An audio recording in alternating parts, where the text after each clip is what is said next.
A city without order sounds abstract until you experience it firsthand. The theatre critic Friedrich Luft waited for the end of the war in the basement of a villa near Nollendorfplatz in Berlin during the final days of the last battle between the Wehrmacht and the Red Army. Below, along with a group of neighbours, he waited amidst the smell of gunpowder, blood and smoke, while outside a wounded German tank pushed its mass through the burning streets, turning and firing aimlessly. The last Wehrmacht officers who peered into the basement carried boxes of civilian clothes hidden in their bags. They planned to disappear in case of an emergency, they said. Nobody wanted them nearby. When the body of the feared Nazi block leader from the neighborhood was dragged in a wheelbarrow, he had jumped out of a window. No one mourned him. Then, a few days later, Luft cautiously looked out of the basement door and saw white flags fluttering on the buildings in the square. 2 soldiers from the Red Army climbed over the low wall where the SS had patrolled just before. Luft raised his arms, pointing to his makeshift white armband. The soldiers gestured for him to remove it. They smiled. The war was over. For Friedrich Luft, it happened on April 30th, 1945. For the rest of Germany, the date varied week by week. In Aachen, located 640 kilometers to the west of Berlin, the war had ended 6 months earlier when the Americans took the city in October 1944, the first German city captured by the Western Allies. In Duisburg, the areas west of the Rhine had been at peace since March 28, 1945, while east of the river, fighting continued for another 16 days. Even the official capitulation had 3 different dates. General Oberst Alfred Jodl signed the unconditional surrender on May 7th in Reims in front of General Dwight D. Eisenhower's headquarters. Marshal Joseph Stalin demanded a repeated ceremony in Berlin-Karlshorst on May 9th, where General Feldmarschall Wilhelm Keitel signed it, and the 4 powers agreed that the official date would be May 8th, the day when in reality nothing happened. 3 dates for the same end, 3 endings for the same war. For Walter Eiling, a waiter from Hesse, Hour Zero, didn't come until years later. He had been arrested in 1942 for buying a goose, 3 chickens and 10 pounds of salted meat at Christmas. A Nazi special court sentenced him to 8 years in prison plus pre-trial detention for violating wartime economic regulations. The conflict ended, the Federal Republic was founded, and Eiling was still in prison. The judicial authorities, without anyone bothering to review his case, argued that the sentence had been revoked but not the pre-trial detention. When the Minister of Justice of Hesse, under American military supervision, finally tried to cancel it, his own office insisted that the prison sentence had been revoked but not the pre-trial detention. Walter Eiling remained in prison. The Nazi jurisdiction lived on for several years inside German cells. This contrast between symbolic rupture and real continuity defines the central problem of the post-war years. In government offices, courts, and the offices of the nascent Federal Republic, much of the Nazi elite continued to perform their functions. The concept of Hour Zero as a new beginning was more a psychological need than an administrative reality. Meanwhile, on the streets, the power vacuum was filled with immediate and bewildering chaos. The police officers looked at each other, unsure if they still held their positions. Mid-level officials jumped out of windows or poisoned themselves. Those still wearing uniforms burned them or dyed them a different color.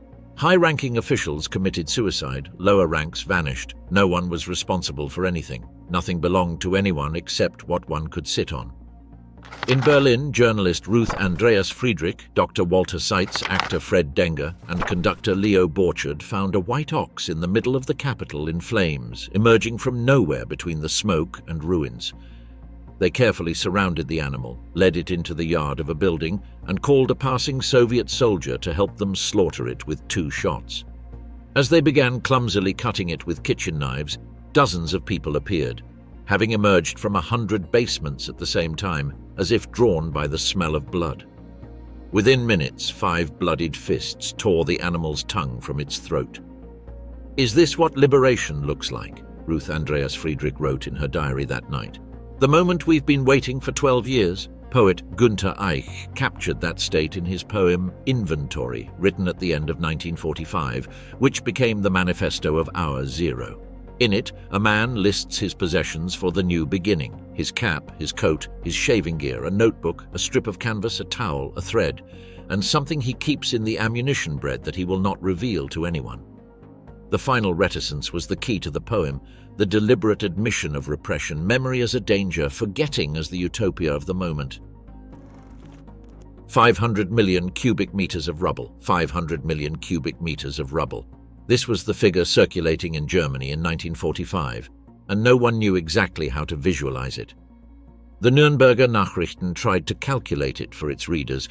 If stacked in the Nazi Party's concentration camp in Nuremberg, 300 meters by 300, it would form a mountain 4,000 meters high with perpetual snow. In Berlin, the 55 million cubic meters of rubble from the capital could form a wall 30 meters wide and 5 meters high, stretching from the city to Cologne, over 500 kilometers away. In Dresden, there were 40 cubic meters of rubble for each survivor. The numbers were so many and so large that they became incomprehensible.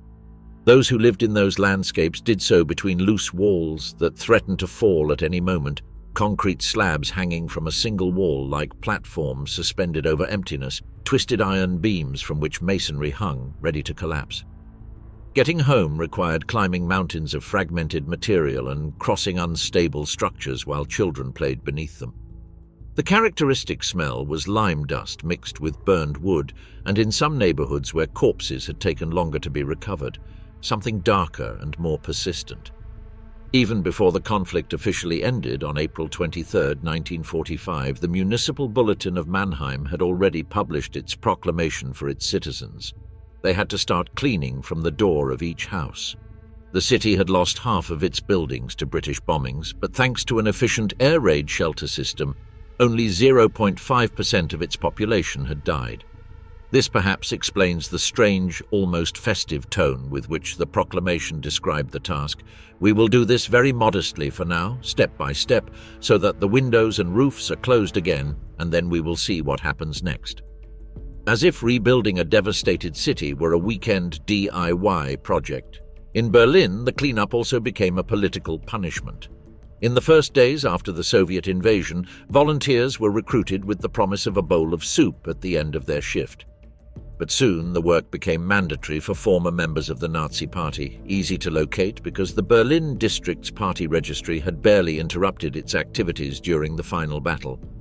On June 10, 1945, 18-year-old Secretary Brigitte Eicke, a former member of the League of German Girls who had joined the party just before its collapse, wrote in her diary, "We had to report to Esmarkstrasse at 6:30 in the morning. I am surprised that our leaders and the girls from the district who were also in the party, like Helga de Boe, are never here. The injustice is terrifying. We found human bones among the rubble. We worked until noon, then lunch until 2, then back to work. Everyone passes by and looks at us. We always kept our backs turned to the street so we wouldn't see their mocking faces." At the peak of the cleanup effort in Berlin, 26,000 women worked removing rubble, while only 9,000 men did the same. The so-called Trümmerfrauen, the women of the rubble, became mythical figures of the post-war era. In the photographs that circulated worldwide, they were seen forming long human chains over the mountains of destroyed material, some in floral dresses completely unsuitable for the dirty work. Many wore them because they were the only clothes they had left. They had gone to the air raid shelter in their best clothes, the only ones remaining. Some photographs were partially staged. In wartime newsreels filmed in Hamburg under Goebbels' orders, the supposed women of the rubble looked so cheerful in front of the camera that it was impossible not to recognize that they were actresses. But in Berlin, the work was real, exhausting, and poorly paid. 72 pfennigs per hour. The American photographer Margaret Bork White observed the workers without sentimentality in 1945. With such studied slowness, they passed their buckets of broken bricks from hand to hand that I had the feeling they had calculated the minimum speed at which they could work and still earn their 72 pfennigs per hour. Hamburg collected and cleaned 182 million individual bricks, counted and stacked in columns of 200, with one placed vertically to confirm the count. Dresden took much longer. 7 narrow-gauge railway lines with 40 locomotives named after women transported the rubble from the destroyed city to landfills on the outskirts, starting in 1945.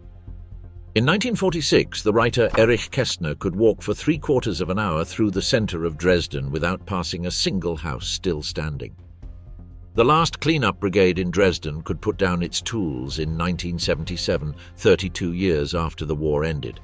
Frankfurt's case was the most unique. While other cities ordered their residents to start shoveling immediately, Frankfurt's administration took time to scientifically study the problem. Citizens began complaining that their city was paralyzed. But the delay turned out to be of extraordinary vision. The city's chemists discovered that by heating the rubble they could produce plaster and eventually sintered pumice stone usable as cement aggregate. The Trümmerverwertungsgesellschaft, the Rubble Recycling Corporation, was founded in partnership with the construction company Philipp Holzmann. By 1952, the company was in the black. The prosperity of modern Frankfurt, visible today in its financial skyline, literally grew out of its own ruins. Paradoxically, for some, the destroyed landscape had a kind of brutal beauty. Architect Otto Bartning saw the ruins as the image of a latent illness suddenly exposed by the war. Photographer Richard Peter installed a 4-meter ladder in the tower of Dresden's town hall to frame an allegorical stone figure pointing toward the destroyed city. The image became the most reproduced photograph of ruins in Germany, known as A Sculpture Accuses. The figure that people call the angel is not actually an angel, it is an allegorical representation of goodness sculpted by August Schreitmüller. In the summer of 1945, more than half of Germany's population was not where it was supposed to be. The exact figure exceeded 40 million people. Refugees, expellees from the Eastern Territories, liberated prisoners of war, former prisoners from concentration camps, evacuees from bombed cities, and forced laborers who the Nazis had brought from all over Europe and who were now wandering through the country of their torturers, not knowing where to go. It was the largest migration in modern European history, carried out under conditions of hunger, without organized transportation, and over a largely destroyed railway network. Journalist Ursula von Kardorf saw this human mass at Halle Station in September 1945. Terrible images. Among the rubble, creatures wander that seem no longer to belong to this world. People returning in tattered and padded uniforms, covered in boils, dragging themselves with improvised crutches, living corpses. The captured German soldiers were so numerous in the final weeks that the Allies literally did not know what to do with them. From April 1945 onward, the number of prisoners was so large that the only option was to corral about 1 million of them in the so-called Rheinwiesenlager, the camps on the meadows of the Rhine, forcing them to spend weeks outdoors behind barbed wire with inadequate facilities. Only in June 1945 did the 23 camps receive latrines, covered kitchens, and infirmaries. By September, the last of those mass camps had been dissolved. The situation of the displaced persons, the so-called DPS, was especially delicate from a human perspective. More than 8 million foreign forced laborers had been torn from their homes by the Nazi regime to replace the Germans sent to the front. At the end of the war, they were theoretically free, but without a real home, many without a living family, many without a recognizable country to return to. The Allies reached a repatriation rate of 107,000 people per day at the best times in May 1945, on trains traveling through a Europe with blown-up bridges, twisted tracks, and no onboard healthcare system. Travel days could last 6 days in unheated cars without toilets. By September of that year, the number had dropped by 90%. The DPs had stopped wanting to return.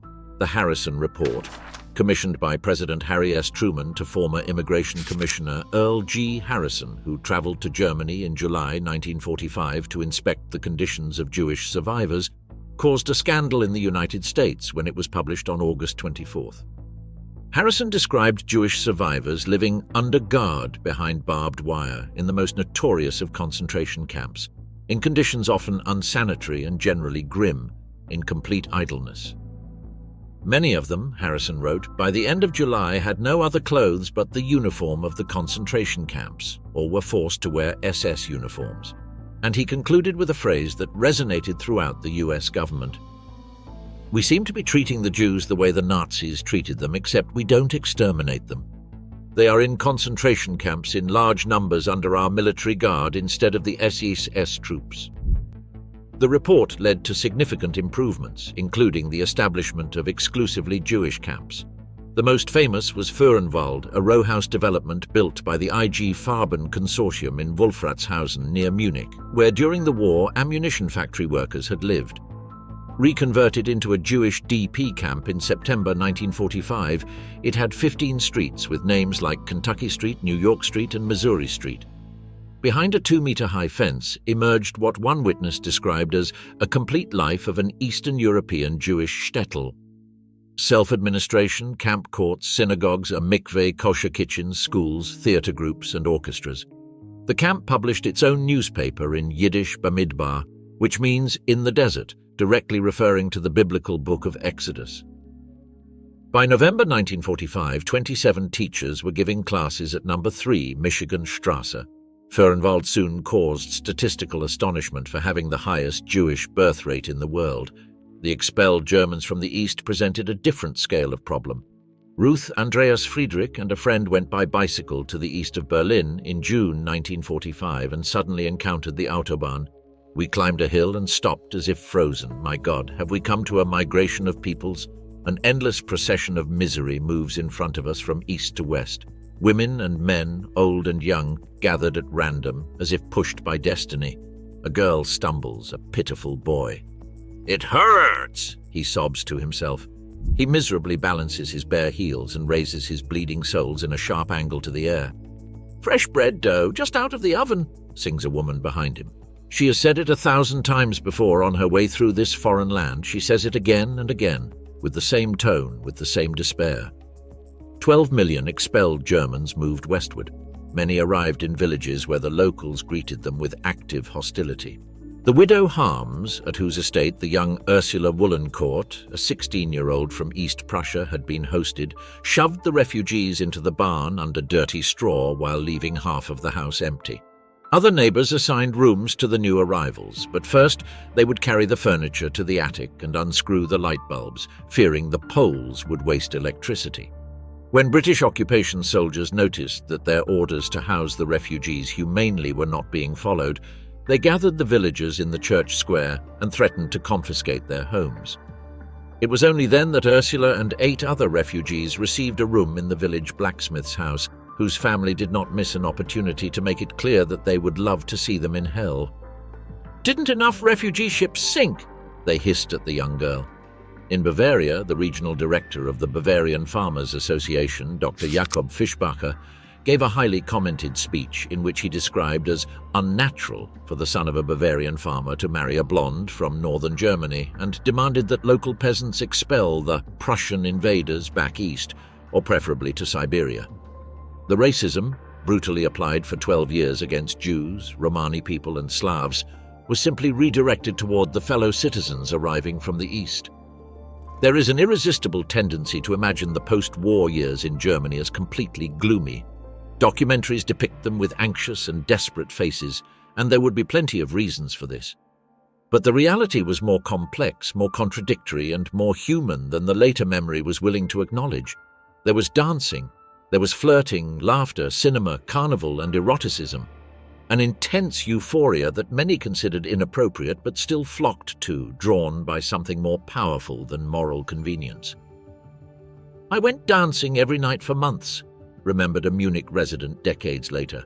Although, of course, there was neither alcohol nor food, just an acidic drink called Molke. My whole crowd of crazy dancers rarely had so much fun or were so happy as in those days, despite the lack of dinner and drinks. In Berlin, Brigitte Eicher went to the cinema 17 days after the surrender. 2 days after the first cinema in the city reopened, she was already inside. The film shown was Soviet in Russian, with no subtitles. "It was hard to follow," she noted, but the mere fact of being in a dark room watching moving images was worth the trip.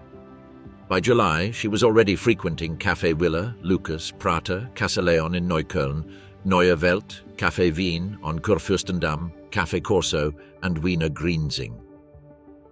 In the summer of 1945, she visited a total of 13 different dance venues, a number that would already be considerable in today's Berlin. Among other available venues she had yet to explore: Piccadilly Bar, Robin Hood, Roxy, Royal Club, Grotta Azzurra, Monte Carlo. The shortage of men was the omnipresent theme. The first time Brigitte went to Café Willer, she recorded without drama. There still aren't enough men, mostly girls, dancing together. And when at Plaza, the terrace of the damaged Kustrin Bahnhof, the men she found were too young and short, she noted with her characteristic honesty the real pain behind the complaint. If at least one of my boys were here, so I wouldn't always have to pay, but mostly, of course, just so they were here. Wolfgang Borchert, who would die at the age of 26 from liver failure caused by the deprivations of military service, was at the same time the literary embodiment of post-war mourning and one of its most fervent singers of the life desire. In his 1947 essay, This Is Our Manifesto, he described the music of his generation. Our screams and our music are a dance over the abyss that opens beneath our feet, and this music is jazz, because our hearts and our brains have the same rhythm of cold and heat, agitated, frantic and hectic, uninhibited, and our girls have the same warm pulse in their hands and hips, and their laughter is hoarse and brittle and hard like the clarinet, and their hair crackles like a match that burns, and their hearts beat in syncopation, nostalgically wild, sentimental. The rhythm of the text was jazz itself. It was a pulsing ode to existence. It was a silent cry in which the war still resonated, though already sublimated by the clarinet. Along the Rhine and in the Catholic South, people wanted to bring back carnival, suspended since the beginning of the Soviet Union's invasion in 1941. In Cologne, which at the end of the war only had 40,000 inhabitants left from the 770,000 who lived there before the bombings, a small, improvised carnival procession marched through the ghostly streets amid the rubble in 1946. Children in ragged costumes and homemade instruments crossed hand-cleared paths among piles of rubble to gather in a considerable crowd at Rudolfplatz. In Mainz, the French occupation commander summoned, in October 1945, Karl Moerle and two other historical organizers of the local carnival. The three citizens arrived on time, but with a sense of unease. Military summons rarely brought good news. They were stunned when the French officer ordered them to start immediately preparing for the next year's carnival. Moerle objected that, given the conditions of the devastated city, it was difficult to imagine a procession. The commander rejected the argument. The greater the adversity, the more necessary the carnival. Behind the French insistence, there was likely a political strategy as well. Strengthening the local cultural traditions of southwestern Germany could help reduce the Prussian influence, seen by the Allies as the root of militarism, over the region. Singer Ernst Neger composed a song for the post-war carnival that became an anthem for an entire generation. Directed specifically at the destroyed city of Mainz, it said, "If I were God today, I would do one thing.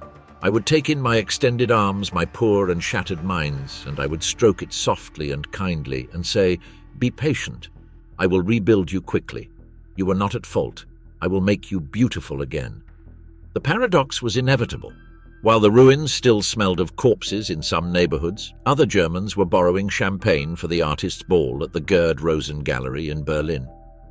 Art collector Max Leon Fleming invited his friends in September 1946 to a dance with a view of the ruins at his bombed villa in the Tiergarten district, with a hand-painted watercolor invitation calling them to dance until the grey dawn of Sunday, in the only building in the neighborhood whose upper floors had been preserved especially for this pious purpose. He asked them to bring alcohol if possible, bread and boiled potatoes, and added as a postscript, "Another post-war request. Please bring a glass and a fork." Hundreds of thousands of German mothers later recounted how an unknown man had been loitering in the street in front of their house, looking up for a long time until someone inside realized that it was their husband. The return of the soldiers was one of the most complex and painful episodes of post-war Germany. The men returned unrecognizable. After years on the Eastern Front or in Soviet prison camps, they came back with sunken cheekbones, shaved heads, and no spark in their eyes. In many cases, their own children refused to sit on their laps. A veteran who had been absent for 10 years confessed, "I barely recognized my wife. Years of deprivation had aged her. She was no longer the young, respectable girl I had dreamed of so often. She was thin, grey, and seemed miserable." But more often, it was the opposite. Post-war German women appeared surprisingly well compared to the men returning. As long as cosmetics were available, no matter how scarce, the need to maintain a well-groomed appearance persisted under the harshest conditions. The returning man, however, carried with him an inner devastation that became evident within a few days. The typical Heimkehrer, the returnee from the front, was moody and ungrateful. He would lie sick on the sofa and make life impossible for those who had waited for him the most. During the war, women had learned that they could manage an entire city without men. They had driven trams and cranes, replaced electrical parts, cut threads in metals, made evacuation decisions, mediated with the leaders of the Hitler Youth who were trying to recruit their children for the Volkssturm, People's Storm. They had learned to say, "I have" and "I am" instead of the old subordinate "we." A man who had served in the auxiliary navy and later in the Volkssturm explained it with a clarity that says it all. "It took me a long time to understand that she had learned to say I while I was away." We calculated how much time we had spent together in the 7 years we had known each other. It totaled 231 days. Editor Hans Hofsky, in the first issue of the women's magazine Constance in March 1948, published a male confessional editorial that caused a stir. "Ladies, haven't you noticed something about us men? Haven't you noticed that we are no longer the pre-war version of ourselves? We have lost our old qualities. We no longer carry machine guns and we can't tell you heroic stories. We wear our last necktie and our second-to-last pair of socks. And the 200 marks that at most we put on the table at the end of the month are no longer worth a pound of butter. Our kisses on your patient foreheads no longer have the same melting fire. We no longer bring boxes of sweets home, and instead, if you don't look, we steal the last piece of sugar from your pantry." Journalist Marta Hillers, who wrote her famous diary under the pseudonym Anonyma, captured the collective emotional state of the women in April 1945, when the Red Army was advancing through Berlin. At the bottom, we women are living a kind of collective disappointment. The Nazi world, ruled by men, glorifying the strong man, is starting to crumble, and with it, the myth of the man. Among the many defeats at the end of this war, there is the defeat of the male sex. Hildegard Knef, who would become a symbol of the new German cinema of the post-war period, put it more sharply. "German men lost the war. Now they want to win it in the bedroom." The post-war sexual desire took forms that surprised even contemporaries. The song "SOS Ich suche dringend Liebe," recorded in 1946 by the 22-year-old actress and dancer Ingrid Lutz, sounded more like a guard duty order than a serenade. "Stop, stop, stop. Hey, where do you think you're going? What's your plan?" The tone was cold, aggressive, with no hint of classic flirtation. "SOS, I urgently need to kiss. SOS, I need to know today." Pan Am pilot Jack O'Bennett, who would later pilot in the Berlin airlift, recalled in his memoirs that in December 1945, while walking along Kurfürstendamm, an elegant society lady approached him and asked if he wanted to accompany her that night. "I don't want money or food from you," she told him. "I'm cold and I need a warm body." The phenomenon of the so-called Fräuleins, German women who formed relationships with Allied soldiers, especially Americans, divided German society with a virulence that says a lot about the taboos that the war had left intact. They were derisively called Veronika Dankeschön, a play on the initials VD for venereal diseases in English. The American military administration organized regular health checks, which included violent detentions, forced examinations, and public humiliations. In Berlin-Zehlendorf in February 1947, a committee of teachers, doctors, and German administrative officials assessed 600 candidates to grant them a social pass that would allow them access to American clubs. The approved list was then sent to the Americans, who reserved the right to make the final decision. Daniel Militello, a 24-year-old from Brooklyn, was the first American soldier to marry a German woman after the war. As a member of the Hell on Wheels division, he should have been looking for snipers and resistance groups. Instead, he met Katharina Trost, a 16-year-old in Bad Nauheim. When she became pregnant in 1945, Militello requested permission to marry. It was denied. In November, he was sent back to the United States, and in February, he was discharged. He enlisted as a sailor on the cargo ship Thomas H. Barry, and when it arrived in Bremerhaven, he was not granted permission to disembark. He jumped off the ship and went to Bad Nauheim. The couple finally married in June 1946, but when Militello went to the embassy to process the travel papers for his wife and child, he was arrested and deported alone to the United States. A New York congressman took up the case, and Katharina Militello finally received her visa and arrived in the United States in November 1946, becoming the first German war bride in the country. Before 1988, approximately 170,000 women followed her example. Most Germans experienced real hunger for the first time after the war, not during it. During the conflict, the Third Reich had kept its population relatively supplied through the systematic looting of occupied territories, grain from Ukraine, livestock and wine from France, and slave labor from Poland. When this system collapsed, the supply chain broke down in weeks. The warm summer of 1945 was bearable thanks to accumulated reserves and the individual initiative of merchants and bakers who continued working amidst the chaos. The head of Munich's food office personally went around looking for flour when he discovered in May that the city's bakers only had enough supplies for another 5 days. But the winter of 1946 to 1947, one of the coldest of the century, found Germany without reserves and with a distribution network still destroyed. The Allied zones set an official ration of 1,550 daily calories per person, 65% of what doctors considered the minimum necessary for an average adult. In practice, during the worst months, not even 800 calories were distributed. The Süddeutsche Zeitung published a photograph showing the actual daily ration of the average consumer spread out on a newsroom table. Half a teaspoon of sugar, a piece of fat the size of a fingernail, a portion of cheese the size of half a matchstick, a piece of meat the size of an eraser, a drop of milk, and of course 2 whole potatoes. The rationing system tried to ensure that both the rich and poor received the same scarcity. The idea was democratic. Without the stamp of the ration book, money alone couldn't buy anything. But in practice, the system created the largest black market in Western European history. Merchants withdrew their goods from regulated channels. Farmers waited for urban buyers to travel to their farms with suitcases, sacks, and backpacks full of valuable items to trade. Citizens cycled or walked miles, carrying whatever they could. Around 10,000 people left Cologne every day for the countryside in search of food. Farmers who welcomed them received silverware, Leica cameras, and family porcelain in exchange for half a sack of potatoes. In many cases, what was taken from the countryside was worth 10 times more than what was given in exchange. Cardinal Joseph Frings from Cologne delivered the most famous sermon of post-war Germany on New Year's Eve, 1946.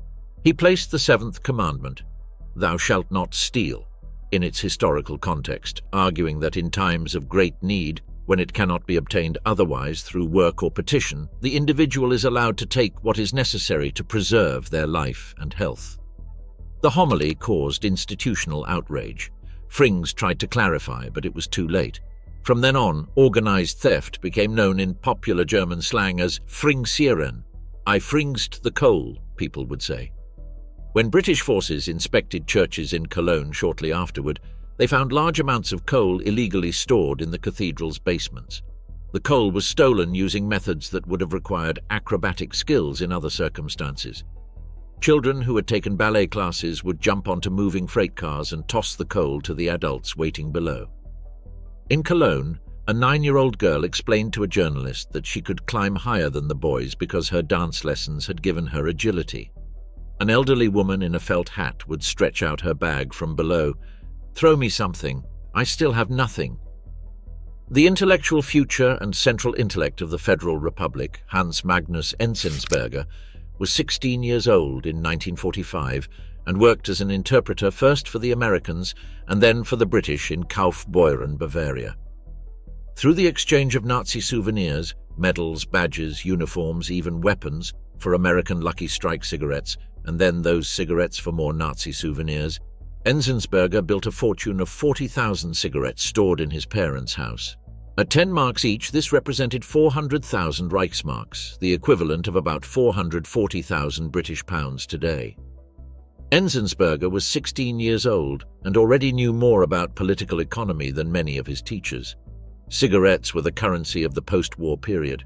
They were compact, easy to count and transport, and came in packs similar to bundles of banknotes.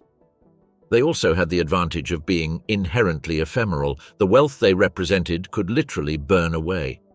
Their exchange rate with the Reichsmark fluctuated, but they remained one of the few certainties of the period.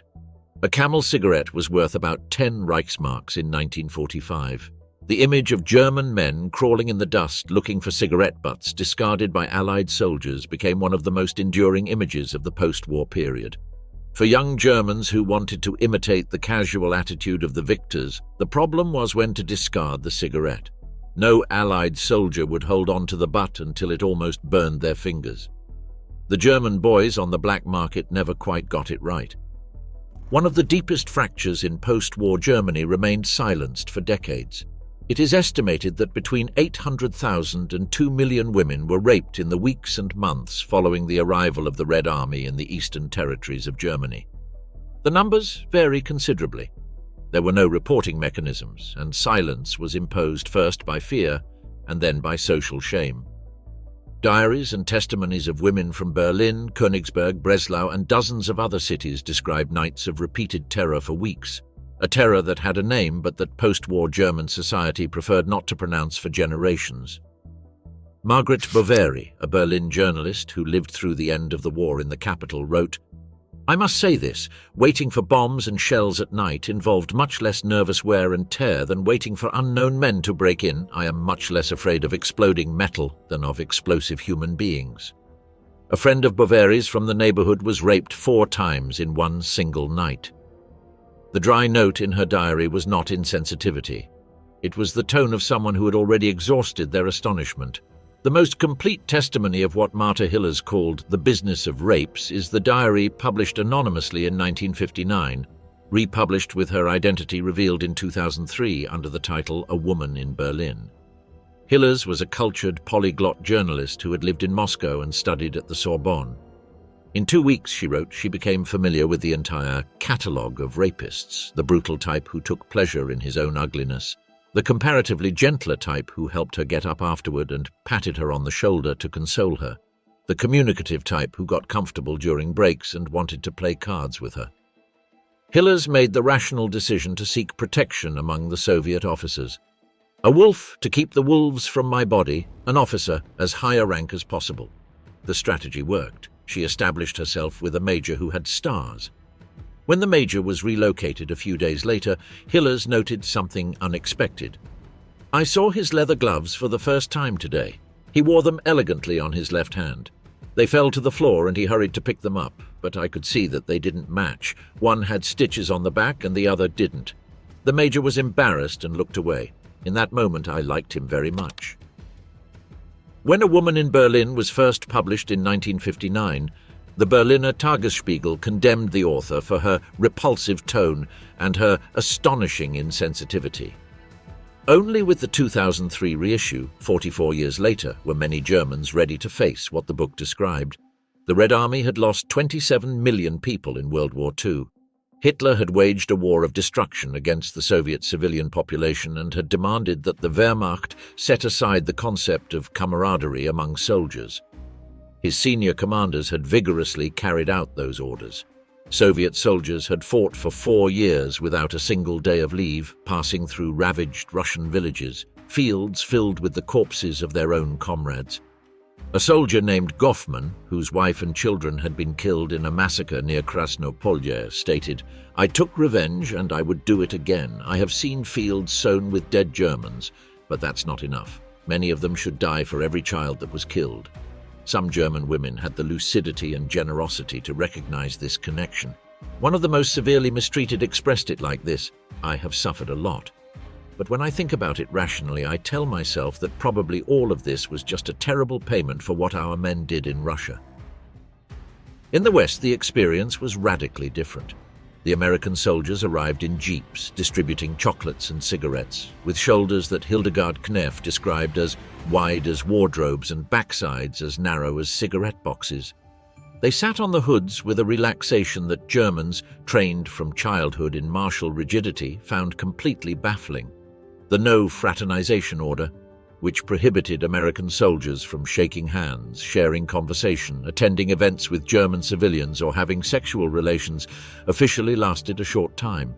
soldiers who arrived expecting fanatical enemies and found women greeting them with a wave and children smiling because of the chocolate did not know how to maintain distance.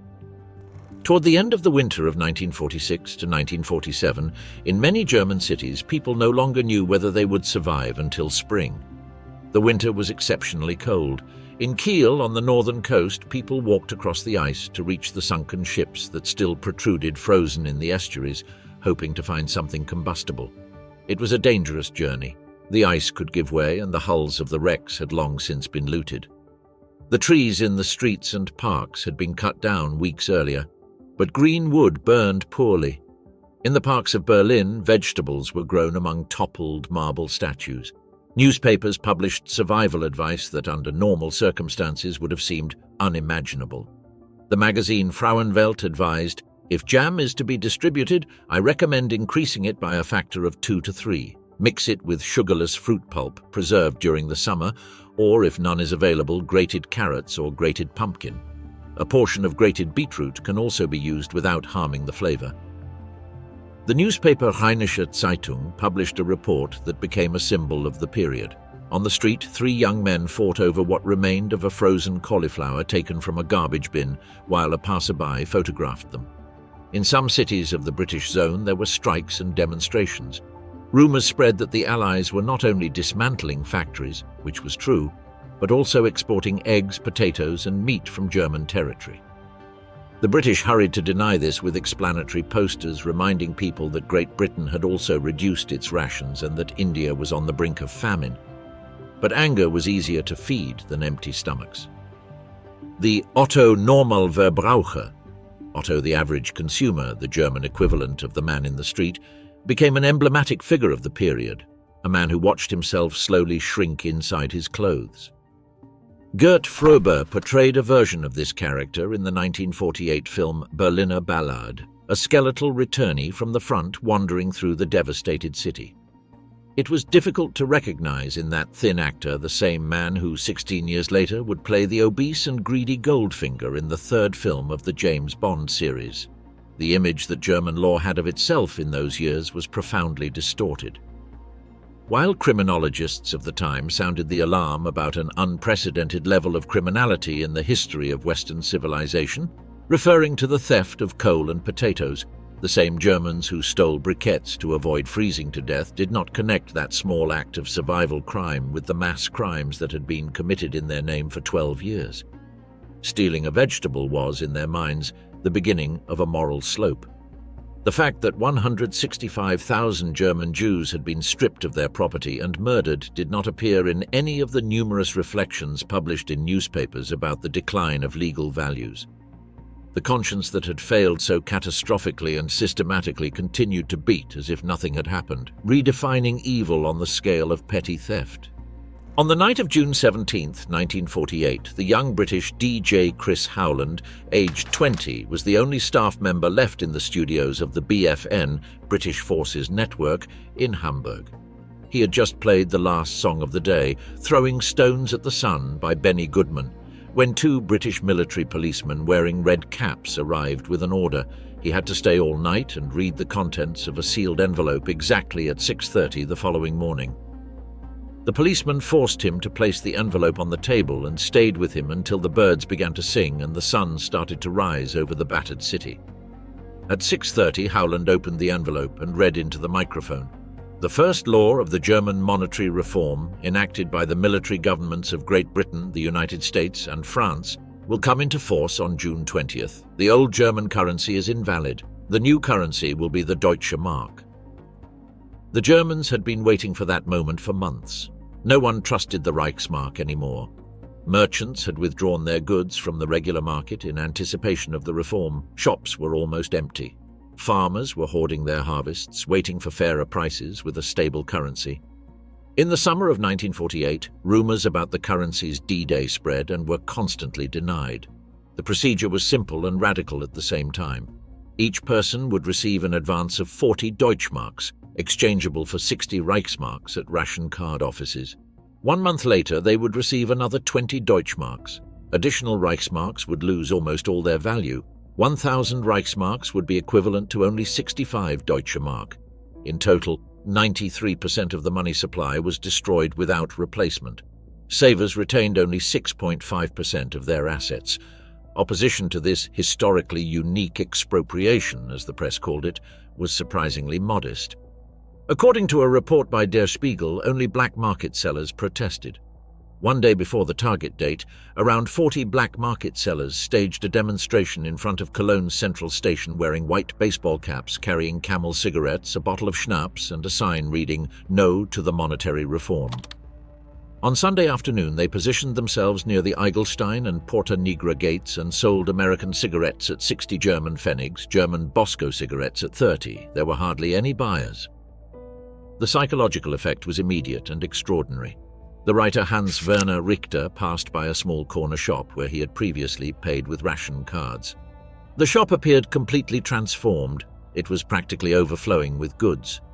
The shop windows were decorated with all kinds of vegetables: rhubarb, cauliflower, white cabbage, spinach, everything we had not seen for so long. And upon entering, another miracle occurred. If before the service had not been exactly unfriendly but often sullen, now we were received with great courtesy. Overnight, we had gone from being ration card buyers and supplicants to being customers. That word, Kunden, customers, marked a transformation that no political decree had been able to produce. Not democratic citizenship, which would come with the approval of the Basic Law in May 1949, but the everyday and free act of buying in a shop, of choosing, of having options. For millions of people who had not experienced that feeling for nearly a decade, it was a revolution. The reform was conceived and executed almost entirely by the Americans. The new banknotes had been printed in the United States and transported to Bremerhaven in 12,000 wooden crates labeled door handles as camouflage. On June 20, 1948, 500 tons of banknotes with a nominal value of 5.8 billion Deutschmarks were available throughout the territory. Lieutenant Edward A. Tenenbaum, aged 27, in charge of Operation Bird Dog, later boasted, with justification, of having commanded the greatest logistical achievement of the American Army since the Normandy landings. Barely 24 hours before the operation, it occurred to the Americans that it might be convenient for the Germans to have some sense of having participated in the decision. On April 20, 1948, under conditions of strict secrecy, they invited 25 German financial experts to the former Luftwaffe air base in Rothwesten near Kassel. There was not much to discuss. The decision had already been made, and the real purpose of the meeting was to deprive the Germans of the argument that they had not been consulted. Their only real contribution was drafting the informational notes for the population. Germany had to be purged of 12 years of Nazism. The problem was who would do it, by what criteria, and whether it was even possible. The four Allied powers approached denazification with radically different methods. The Americans were the most systematic. They established a classification process in 5 categories, from major perpetrators to mere followers. Every adult German in the American zone had to fill out a Fragebogen, a questionnaire of 131 questions about their political past. The questions included: were you a member of the National Socialist German Workers' Party? Did you leave the church? Were you a member of the Hitler Youth? Was your wife Jewish or half Jewish? The meticulousness of the approach became an object of ridicule. The author Ernst von Salomon wrote a 600-page novel titled The Questionnaire, published in 1951 and turned into a bestseller, in which he developed his complete autobiography as a response to what he presented as the reductive impertinence of the 131 items. The result of the process was deeply paradoxical. By the end of the 1940s, the bureaucracy of denazification had become so clogged that major criminals, who had the resources to hire lawyers and the time to wait, were able to bypass the system more easily than minor followers. It is estimated that of the 3.5 million cases processed in the American zone, only 1,667 people were classified in the most severe category. Many judges who had applied Nazi racial laws continued administering justice in the new Germany. Many officials who had signed deportation orders remained in their administrative positions with only minor delays. The phrase that Chancellor Helmut Kohl would popularize decades later, the grace of having been born late, was not just cynical irony. It was a bitter acknowledgement of a real problem. In the cities, denazification also had an aesthetic dimension. Entstuckung, literally the removal of stucco, was one of its most curious manifestations. Municipal teams moved through late 19th century buildings, systematically stripping away ornaments, mouldings, and any decorative element considered superfluous. The premise was that ornament was a lie, and that lie had led to catastrophe. Municipalities paid bonuses per square meter of cleaned facade. Ornament would not regain its reputation in Germany until decades later, when postmodernism rehabilitated it precisely as a critique of the austere functionalism that followed Nazism. The debate over intellectual responsibility was equally complex. Thomas Mann, the Nobel laureate in exile in California, had been sending radio broadcasts to his compatriots through the BBC since 1940, describing the crimes of Nazism from the outside. When Walter von Molo, former president of the poetry section of the Prussian Academy of Arts, wrote him a public letter in August 1945 asking him to return to Germany to contribute to moral reconstruction, describing the country as both victim and perpetrator. Mann responded with a statement that scandalized the German intellectuals who had remained at home. In my eyes, the books published in Germany between 1933 and 1945 are less than useless and do not deserve to be collected. They smell of blood and shame. All of them should be destroyed. The response of Frank Thies was immediate. He who had stayed had served literature by enduring the regime rather than fleeing. Exile had been the easy and comfortable way out. Internal emigration had been the true sacrifice. The debate, published and distributed as a pamphlet, became the first major public clash of post-war German culture, revealing the depth of the abyss between those who had stayed and those who had fled, between those who bore collective guilt and those who had observed it from the stalls and boxes of foreign lands. Alfred Döblin, author of the novel Berlin Alexanderplatz and one of the great figures of 20th century German literature, returned from exile in the United States wearing a French army uniform to work on the reorganization of intellectual life in the French occupation zone. At the confiscated Grand Hotel Stephanie in Baden-Baden, with his military uniform neatly pressed, he wrote every morning his plans to revitalize German culture under French patronage. When he visited Freiburg and summoned German writers to collaborate on his magazine Das Goldene Tor, he was met with silent hostility. It was difficult, Döblin recalled. Disappointed German men, once arrogant, had to resume their work where they had left off. I remember how they listened to me, strangers and silent, and my words froze in my mouth. In 1947, he dared to give a lecture in Berlin on his ideas. When he entered the hall, the audience began to applaud upon recognizing him. Then silence fell. The man who appeared in the doorway had Döblin's face, but he was a French major in uniform. Hands fell in perplexity. Only a general courtesy due to a guest remained. Döblin left soon after. In 1953, he wrote to President Theodor Heuss asking permission to leave. It was an instructive visit, he wrote, but in this country, where I and my parents were born, I am superfluous. He died in permanent exile and was buried in the Vosges next to his son Wolfgang, who had taken his own life in 1940 while surrounded by German troops before he could be captured. From May 1945, what contemporaries called a hunger for culture erupted in Germany, and it was perhaps the only kind of hunger that proved easier to satisfy than the physical one. Goebbels had closed all theaters on September 1, 1944, even drafting cultural workers into the war effort. Now all of that was over, and people wanted to return. Moreover, there was nothing to buy in the shops, so the accumulated Reichsmarks, which in any case would soon lose their value, were spent on culture. Between 1945 and 1948, theaters in the western sectors operated at more than 80% capacity. It was an extraordinary figure. Only with the monetary reform of 1948 did West Germans lose their culture. When food and goods became available again, it became necessary to save the scarce Deutschmarks, and ticket sales fell by half within a year. 60 urban theatres reopened in the western zones in the months following the end of the war, half of them in provisional spaces.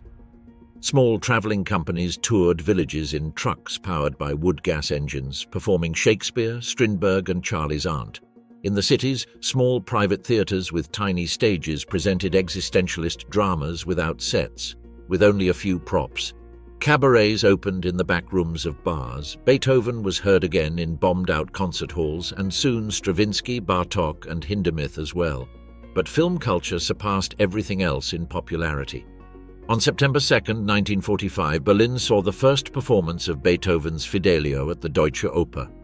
A week later, the Vienna State Opera in the Admiral's Palace reopened with Gluck's Orpheus and Eurydice, and the Berlin Philharmonic gave its first concert on May 26, 1945, only 2 weeks after the end of the war, at the Titania Palast, whose musicians had helped clear the rubble with their own hands. On the podium stood Leo Borchardt, the same man who weeks earlier had helped Ruth Andreas Friedrich cut up a white ox with kitchen knives in a Berlin backyard. Borchardt's career lasted exactly 108 days of peace. On August 23, 1945, after a dinner with a British colonel in a villa in Grunewald, with very white sandwiches and very real meat, noted the hungry Ruth Andreas Friedrich, the officer drove them home in his official car after curfew.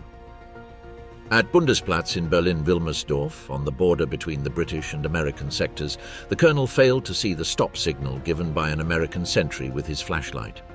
Seconds later, the car was riddled with bullets. Borchardt died instantly. The Allies quickly covered up the incident.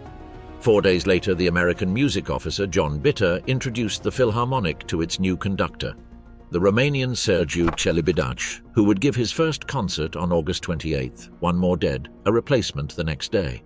Cinema provided the most accessible escape. Germans were sophisticated spectators, accustomed through UFA to productions that competed with Hollywood.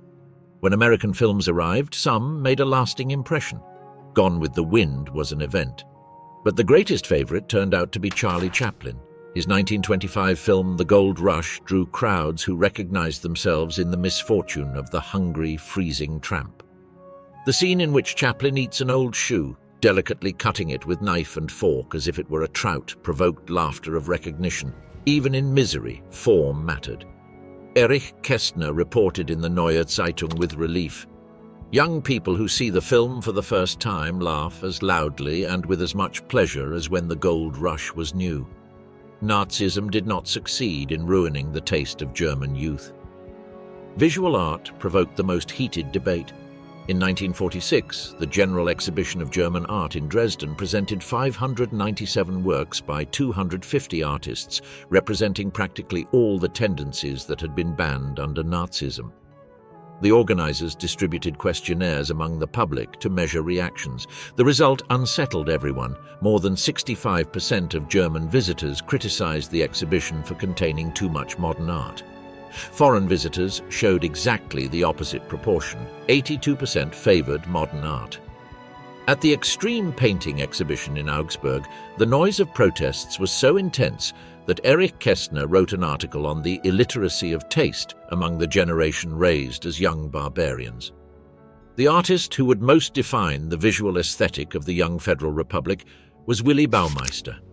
His paintings from the Montuori series showed floating black forms that seemed suspended in a delicate balance with colored objects around them. Everything floated. Everything existed in serene harmony without real anchoring. The director of Berlin's National Gallery, Dieter Hoenisch, described it decades later as if he were speaking about Ludwig Erhard's economic program. In the constant give and take of all the parts that make up the picture, a community of solidarity emerges in which each plays its own small game, not only at the expense of the other, but also for the benefit of the other. Baumeister appeared on the cover of Der Spiegel in October 1947, standing with legs apart on the enormous painted set he had created for a ballet production at the Württembergisches Staatstheater. It was the image of a new era. The Cold War found in visual art its sharpest line of division. The Soviet insistence on socialist realism, a style of painting whose protagonists had to be recognizable, heroic, and constructive, made Western abstraction automatically appear as a symbol of freedom. The CYA recognized the political usefulness of that contrast and began to secretly finance exhibitions of American abstract art in Europe. Agent Thomas Braden, under the innocuous name International Organizations Division, led a CYA department dedicated to exporting American abstract expressionism, Pollock, Rothko, Motherwell, de Kooning, as a demonstration of the vitality and creative freedom of the Western world. President Truman had said at the Museum of Modern Art in New York in 1947 that if that was art, he was a Hottentot. His Cold War strategists, however, saw precisely in that art which the president despised the best propaganda instrument at their disposal. Germany was conquered meter by meter, first Aachen in October 1944, then the following 6 months for the American army to cross the Rhine and advance 500 kilometers to Magdeburg and Leipzig. And when the last strongholds finally capitulated, the victors encountered something they had not expected, the near-total absence of resistance. Allied soldiers did not understand at first what they were seeing. The Germans, who had continued fighting fiercely long after the situation had become desperate, who had executed deserters and sent schoolboys to the front in the final weeks, were now the most docile lambs imaginable. In November 1945, the soldier Stefan Heim, of German Jewish origin and a member of US psychological warfare forces, went to watch a football match in Munich in full American uniform. It was the first official match after the war. He and 2 companions sat in the front row, the only Americans in a stadium of thousands of Germans, visible and vulnerable. Would that have been possible? Heim asked. 3 German occupation soldiers at a sporting event among 20,000 Yugoslavs, Belgians or Russians, safe and unharmed? Fanaticism seemed to have evaporated, as if it had never existed. The explanation developed by psychologists, sociologists and writers in the following years is complex. Nazism, some argued, had never truly been internalized by the German masses as a genuine bourgeois way of life. It had always been simultaneously alien and tolerated, a malignant opportunity and a hope. This made it demonically easy to have a clear conscience today precisely where bad conscience had lived, as Theodor W. Adorno wrote in a letter to Thomas Mann from Frankfurt at the end of 1949. But repression was not silence, it was, paradoxically, a form of eloquence. Post-war Germans were enormously talkative about their own suffering. Every small occasion, the reopening of a school, the anniversary of a riding club, offered an opportunity for speeches about the unprecedented historical whirlwind in which the German people found themselves. Superlatives that placed German suffering above that of other nations flooded the press and pamphlets. And there was one subject that all that torrent of words persistently excluded: the murder of the European Jews. The philosopher Hannah Arendt returned to Germany in 1949 as director of the organization Jewish Cultural Reconstruction for a 6-month trip. She found a Germany that was almost unrecognizable to her in its indifference. Where she expected at least shame, she found maniacal activism that kept reality at a distance.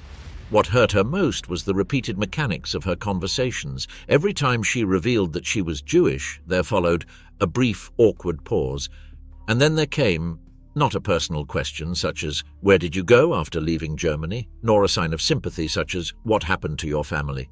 but an avalanche of stories about how the Germans have suffered. The Declaration of Guilt by the Evangelical Church of October 19, 1945, did not explicitly mention the murder of the European Jews, despite the fact that individual pastors insisted that it should. The Conference of Catholic Bishops in August 1945 in Fulda also did not name the Jews. The Roma, the Sinti, the homosexuals, no one mentioned them. Only a vague confession of crimes against freedom and human dignity, a formulation vague enough to mean almost anything or almost nothing. In intellectual circles, the debate on guilt adopted formulas that allowed recognition of the magnitude of the crimes without assuming direct responsibility.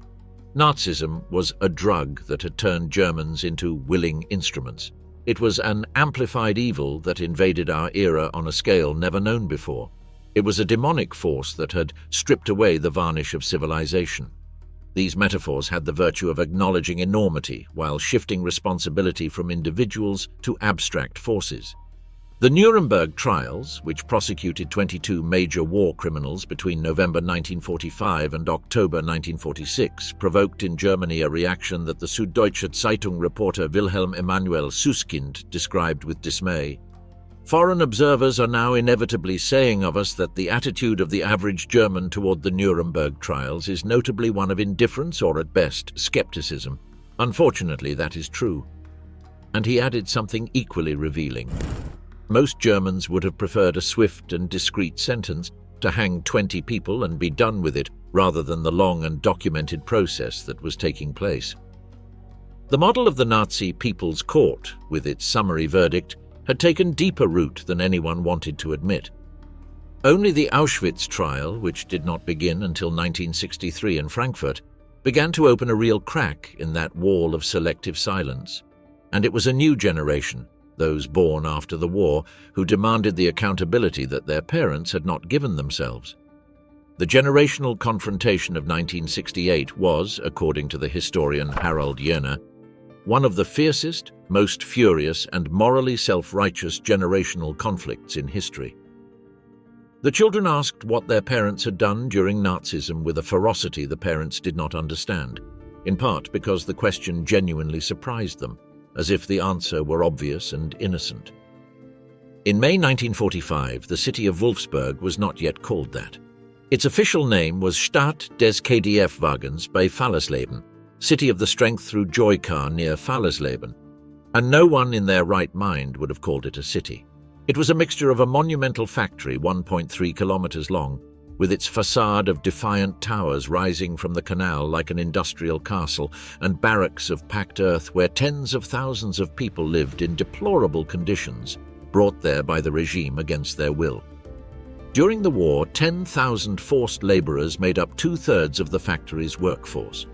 Among them were 2,500 French, some volunteers of the Vichy regime, 750 Dutch, of whom 205 were students sentenced to forced labor for refusing to sign a declaration of loyalty to the Führer, and several hundred Hungarian Jewish women and Yugoslav partisans who lived in the locker rooms of Hall 1 and only saw daylight when they were moved between buildings.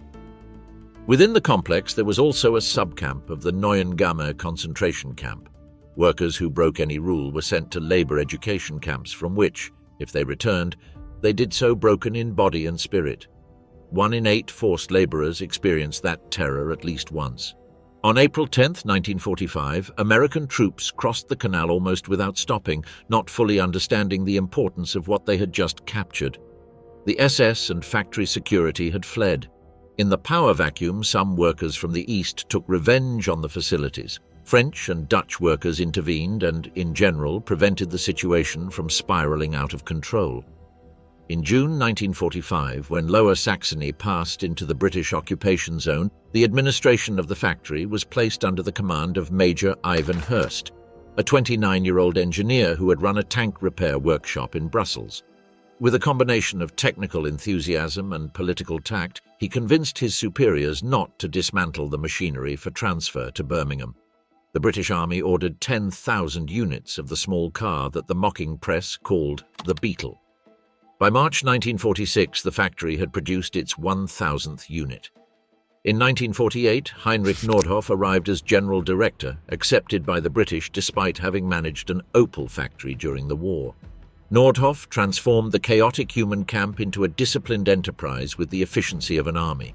Sociologists Karl W. Böttcher and journalist Rüdiger Prosky visited the factory for Frankfurter Hefte in 1950 and wrote with a frankness that is uncomfortable today. The fully rationalized factory hierarchy resembles in many respects the hierarchy of the Wehrmacht, and the work groups in the factory resemble a battalion in the field.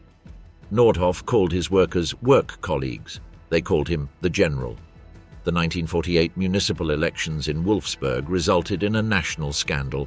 The ultranationalist German Right Party, DRP, won 15,000 of the 24,000 votes cast. The result was annulled. In the second round, the German Party, successor to the DRP, which had meanwhile been banned, still obtained 48%. The analysis by Der Spiegel was devastating.